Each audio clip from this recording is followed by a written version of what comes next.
अस्सलामुअलैकुम वरहमतुल्लाहि वबरकातुहू। मेरे अज़ीज़ों और दोस्तों, उम्मीद करता हूँ कि आप हज़रात बख़ैर व आफ़ियत होंगे। मेरे दोस्तों, आज मैं आप हज़रात के सामने सदक़े फ़ित्र के मुताल्लिक़ कुछ बातें अर्ज़ करना चाहता हूँ कि सदक़े फ़ित्र किन लोगों पर वाजिब है और सदक़े फ़ित्र की कितनी मिक़दार है। मेरे दोस्तों, याद रखिए कि हर वो शख्स जो मालदार हो, साहिबे निसाब हो, जिसके ऊपर ज़कात अदा करना वाजिब है, फ़र्ज़ है, ऐसे शख्स को भी सदक़े फ़ित्र अदा करना वाजिब है। लेकिन अगर कोई ऐसा शख्स है जो मालदार तो नहीं है या साहिबे निसाब भी नहीं है, उसके ऊपर ज़कात भी वाजिब नहीं है, लेकिन अगर कोई शख्स ऐसा है जिसके पास ज़रूरत से ज़्यादा सामान है जो इस्तेमाल नहीं होता है, सालों साल घर में पड़ा रहता है, इस्तेमाल नहीं होता है, तो ज़रूरत से ज़ायद सामान अगर घर में मौजूद है और उसकी कीमत 52.5 तोला चांदी की कीमत के बराबर होती है, तो ऐसे शख्स को भी चाहिए कि वो सदक़े फ़ित्र अदा करे। ऐसे शख्स के ऊपर भी सदक़े फ़ित्र अदा करना वाजिब है। जैसे कोई शख्स ऐसा है जिसने कोई ज़मीन ख़रीद करके छोड़ रखा है, तो ज़मीन की मिल्कियत अगर 52.5 तोला चांदी की कीमत के बराबर या उससे ज़्यादा है, तो ऐसे शख्स के ऊपर भी सदक़े फ़ित्र अदा करना वाजिब है।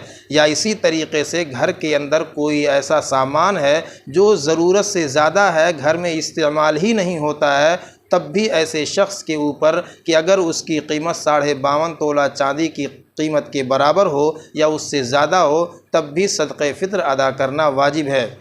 मेरे दोस्तों, याद रखिए कि अगर मर्द साहिबे निसाब हो तो मर्द के ऊपर भी सदक़े फ़ित्र अदा करना वाजिब होता है। या इसी तरीक़े से अगर औरत भी साहिबे निसाब हो, मालदार हो, तो औरत के ऊपर भी सदक़े फ़ित्र अदा करना वाजिब होता है। लेकिन एक मसला याद रखिए कि अगर औरत की तरफ से उसका शौहर सदक़े फ़ित्र अदा कर दे, तब भी सदक़े फ़ित्र अदा हो जाएगा। हर मर्द को चाहिए कि वो अपनी तरफ से और अपने नाबालिग बच्चों की तरफ से सदक़े फ़ित्र अदा करे।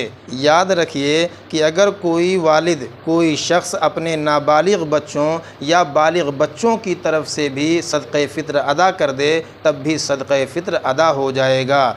और औरतों के ऊपर अपने बच्चों की तरफ से सदक़े फ़ित्र अदा करना वाजिब नहीं है, बल्कि औरत को ख़ुद चाहिए कि वो अपनी तरफ से अदा करे। लेकिन अगर उसका शौहर अपनी बीवी की तरफ से सदक़े फ़ित्र अदा कर देता है, तब भी सदक़े फ़ित्र अदा हो जाएगा। मेरे दोस्तों, याद रखिए कि सदक़े फ़ित्र 4 चीज़ों में दिया जाता है: खजूर, इसी तरीक़े से किशमिश और जौ और गेहूँ। सहाबे किराम रज़ी अल्लाहु अन्हु अपने इन चारों चीज़ों में सबसे उम्दा चीज़ सदक़े फ़ित्र में दिया करते थे। हमें भी चाहिए कि हम अपने हैसियत के मुताबिक, अपनी ताकत और क़ुव्वत के मुताबिक अच्छे से अच्छे सामान को सदक़े फ़ित्र में अदा करें। आजकल हम लोगों का ये माहौल बन चुका है कि हम लोग गेहूं को सदक़े फ़ित्र में दे करके या उसकी कीमत को सदक़े फ़ित्र में दे करके अपने आप को अलग कर लेते हैं, अपने ऊपर से एक बोझ हल्का कर लेते हैं। हालांकि हमें होना तो ये चाहिए कि हम अपनी हैसियत के मुताबिक, अपनी ताकत और क़ुदरत के मुताबिक सदक़े फ़ित्र अदा करें। मेरे दोस्तों, आजकल बहुत सारे लोग करोड़ों में होते हैं, लाखों करोड़ों अरबों खरबों में होते हैं। उन्हें चाहिए कि वो कम से कम किशमिश में या खजूर में के मुताबिक, किशमिश या खजूर के मुताबिक अपना सदक़े फ़ित्र अदा करें।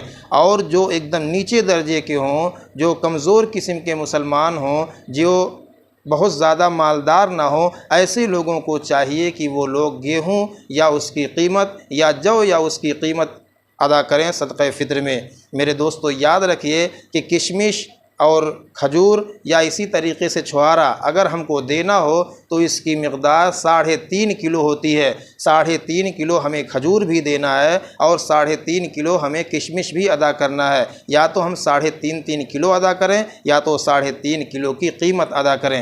या इसी तरीक़े से जौ और गेहूँ करीब करीब पौने 2 किलो आता है, लेकिन रियायत के साथ हमें चाहिए कि हम 2 किलो गेहूं और 2 किलो जौ अदा करें, या तो इसका आटा पिसा करके आटा सदका फ़ित्र दें या तो उसकी कीमत अदा करें। जो भी हमारे लिए आसानियां हो, सहूलत हो, हमें चाहिए कि अगर हम सामान दे सकते हैं तो सदका फ़ित्र सामान की सूरत में दें या तो उसकी कीमत की सूरत में सदका फ़ित्र अदा करें। सदका फ़ित्र अदा करने से गरीबों और मुहताजों का, यतीमों और बेवाओं का कम से कम उनके लिए कुछ खाने पीने की सहूलत हो जाएगी। वो लोग भी हमारी तरह ईद में शामिल होंगे, ईद की खुशियाँ उनके बच्चे भी मना सकते हैं। इसलिए हमें चाहिए कि हम ईद की नमाज अदा करने से पहले तक अपने सदक़े फ़ित्र को गरीबों, मुहताजों, यतीमों, लाचारों के पास में भेजने की और उनको पहुँचाने की कोशिश करें। अल्लाह तबारक व तआला की ज़ात से उम्मीद रखें कि अल्लाह ताला हमारे रोज़ों को